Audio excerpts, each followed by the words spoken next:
Hello and happy Friday. I'm Anson, and we are in week 3 of our Advent series, The Light of the World, where we're seeing how the light of the world has come to bring us joy, to bring us peace, love, and hope.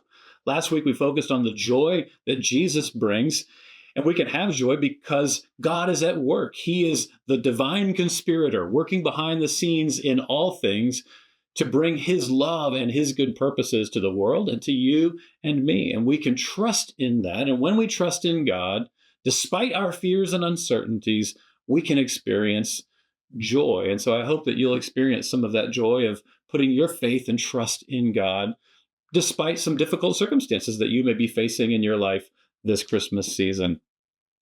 This week, we're going to see that the light of the world has come to bring us peace. And I think it speaks to the relational aspect of our families and friends and whatever those dynamics are when we come into the holiday season and the celebrations that we have. We can bring some hurt and some pain around relationships. And yet there was a promise given through the prophet Isaiah that was validated through the presence of a child. We're going to see, for unto us a child is born, and that child who was physically born into time and space a couple thousand years ago is a sign to you and me, assuring us that not only is God working behind the scenes, but he is present with us. So the opportunity for presence this season is not just to be present with friends and family, but it's to be present with God.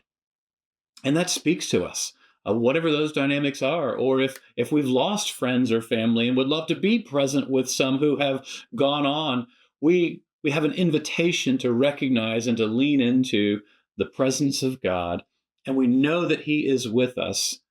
And one, or maybe the main way that we know he is with us is because Jesus has come.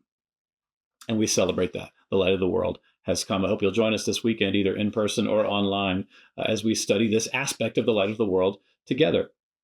I also want to say a little bit about our opportunity to share the light.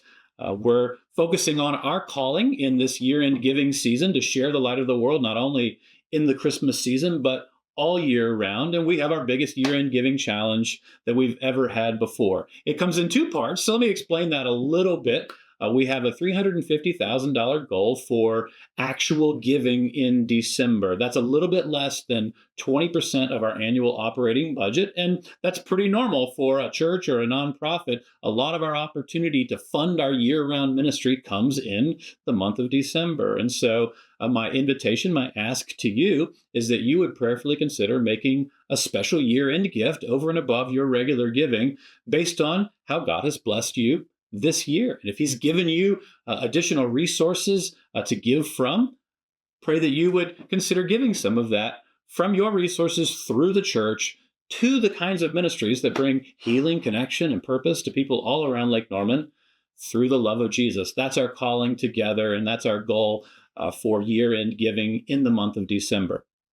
But then there's this other larger piece, $1.65 million. That's a big number, but that represents the gap that we need to close to move forward on the campus investments of our For Lake Norman project. So we've been talking about this, and several months ago, in the month of March, if you were with us then, we had an opportunity to make financial commitments toward our ministry investments year-round and to these campus investments. And so if you've made a commitment and you're following through on that commitment, thank you for doing that.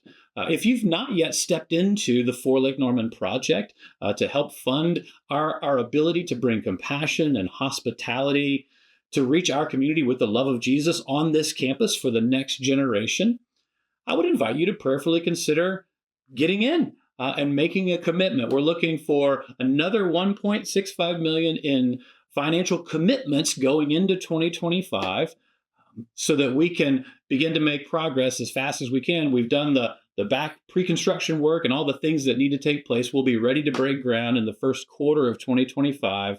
If we can close this gap, we'll bring a proposal to the congregation and officially move forward as soon as we can. And so obviously, we would love to be able to do that as soon as God brings those resources together.